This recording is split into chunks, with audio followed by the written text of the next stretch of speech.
Good morning, friends.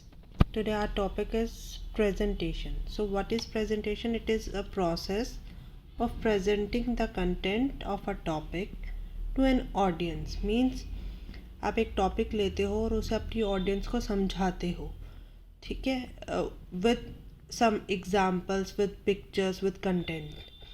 It utilize some visual aid, as I said earlier, कि कुछ visual aid से, pictures से, power point file से वो प्रेजेंटेशन अपनी ऑडियंस को समझाई जाती है. 4 basic steps in making effective presentations are: 1 is strategy, 2 structure, 3rd presentation style, and the 4th one is how to handle questions. So the first point is formulating a strategy. मतलब आप अपनी presentation की strategy कैसे बनाओगे, उसे कैसे present करोगे. उस आप जब प्रेजेंटेशन देते हो तो आपको पता होना चाहिए कि उस प्रेजेंटेशन का पर्पस क्या है. कम्युनिकेशन जो आप कर रहे हो अपनी ऑडियंस के साथ, उसका पर्पस क्या है. इसी में सेकंड पॉइंट है to know your audience. Means आपको पता होना चाहिए कि आपकी ऑडियंस कैसी है.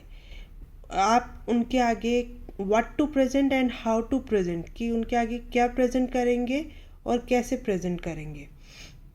ठीक है. Tailor your presentation to the audience with respect to their needs, desires, knowledge level and attitude. Means according to your audience, according to their level, आप उनकी नीड्स के अकॉर्डिंग अपनी प्रेजेंटेशन को टेलर करो. मीन्स उसके अकॉर्डिंग आप अपनी presentation बनाओ. Be concrete, specific, practical and relevant. Be clear about your objective and research your topic thoroughly.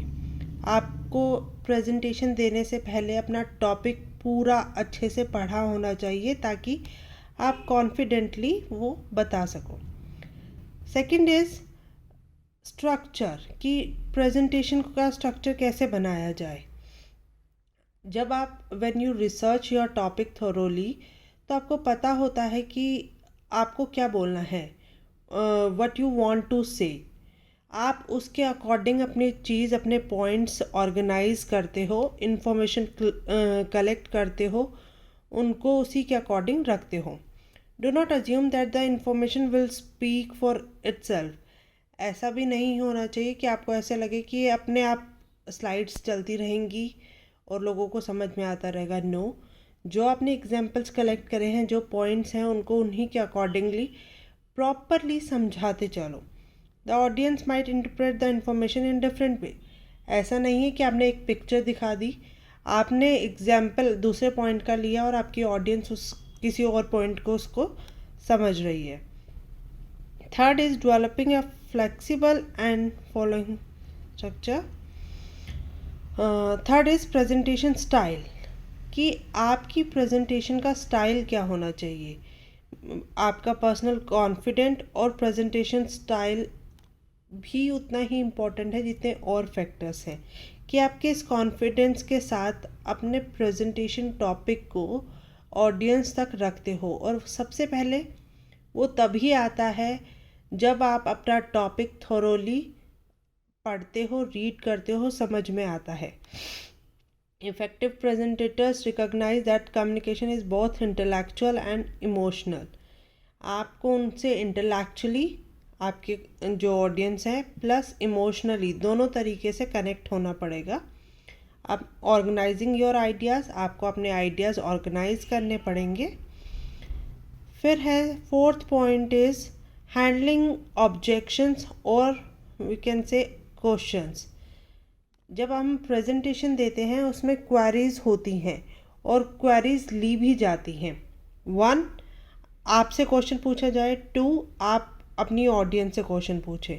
जब आप अपनी ऑडियंस से क्वेश्चन पूछते हो तो वो आपकी, ताकि आप उनके साथ कनेक्ट रहो, आपको लगता रहे बीच बीच में क्वेश्चन पूछने से कि ऑडियंस आपके टॉपिक को सुन रही है, नहीं सुन रही है. But ask friendly questions. ऐसा नहीं होना चाहिए. Don't use questions to embarrass them. मतलब उनको एम्बैरस करने के लिए क्वेश्चन नहीं पूछना है, just to connect with them question पूछे जाते हैं।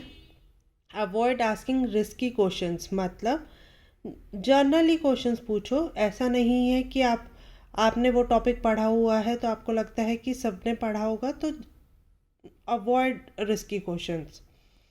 Make the interchange a mutually satisfying experience, और उन क्वेश्चन राउंड में एक ऐसा एक्सपीरियंस शेयर करो, एक ऐसा कनेक्शन शेयर करो जो म्यूचुअली सेटिस्फेक्शन शो करे, right. Maintain control of the session, उस सेशन को कंट्रोल में रखो, मेंटेन रखो कि क्वेश्चंस आप भी प्रॉपरली उनको आंसर करते जाओ और उनसे भी क्वेश्चन पूछते जाओ। बी फर्म, अपने आप को फर्म रखो। ऐसा नहीं है कि एक पॉइंट पे आप बहुत एक्साइटेड हो रहे हो, एक पे बहुत लो हो रहे हो, no. Avoid circumstances that required an apology, ऐसा भी मत करो कि आपको सॉरी या कुछ और बोलना पड़े, राइट। फिर है conclusion checklist for an effective presentations.